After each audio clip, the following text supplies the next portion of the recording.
21/8/2023 அன்று புதிய வழிகாட்டு நெறிமுறைகள் வெளியிடப்பட்டு வருமான உச்சவரம்பு 2 அடுக்குகளை கொண்டதாக மாற்றியமைக்கப்பட்டு அரசாணை வெளியானது.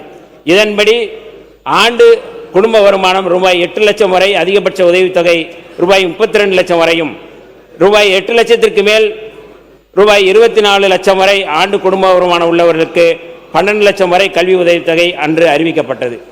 ஏன் இந்த குறிப்பு சொல்றோம் அப்படின்னா, இதனுடைய பின்னணி தலித் மாணவர்களுக்கு, பழங்குடி மக்களுக்கான மாணவர்களுக்கான உதவி திட்டம் விரிவுபடுத்தப்பட்டிருக்கின்றது. கடந்த ஆண்டு 213 மாணவர்கள் மட்டும்தான் அந்த தொகையில் அவர்களுக்கு கொடுத்து அனுப்பப்பட்டார்கள். மீதி 500 பேருக்கு 213 பேர் தான் வழங்கி போயிருக்கிறார்கள். அந்த திட்டத்தின் மூலமாக மீதி பேர் அங்கே நிறுத்தப்பட்டிருக்கிறது. நாங்கள் தாவேக அரசு வந்த பிறகு, மாண்புமிகு முதல்வர் அவர்கள் வந்த பிறகு இந்த திட்டத்தை 362 என்பதை நேற்று 363ஆக மாற்றி 131 கோடி ரூபாய் நாங்கள் ஒதுக்கி இருக்கின்றோம். அதில் ரொம்ப குறிப்பாக மாண்புமிகு நிதித்துறை அமைச்சர், நிதி செயலாளர் எல்லோரும் சேர்ந்து தலித் மற்றும் பழங்குடியின மாணவர்களுக்கான அந்த உதவித்தொகை கூடுதலாக அவர்கள் செலுத்த வேண்டும் என்ற நல்லெண்ணத்தோடு நாங்கள் வழங்கி இருக்கின்றோம்.